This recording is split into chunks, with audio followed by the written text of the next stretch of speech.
আসসালামু আলাইকুম। আমরা প্রতিনিয়ত চেষ্টা করি পরিবারের সবাইকে ভালো রাখতে, কিন্তু একজন মানুষের পক্ষে কি সম্ভব সবাইকে ভালো রাখতে? আচ্ছা, আপনি সবার কথা চিন্তা করছেন, সবাই ভালো আছে কিনা, সবাই খুশি আছে কিনা, কিন্তু আপনি কি নিজের ভালো থাকার কথা চিন্তা করেছেন?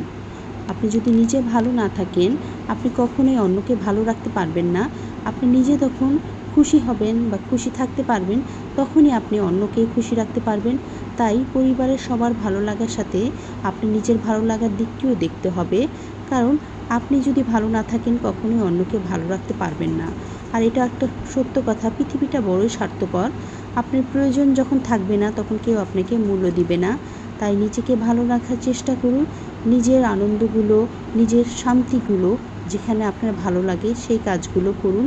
অসংখ্য ধন্যবাদ আমার কথাগুলো শোনার জন্য। সবাই ভালো থাকবেন।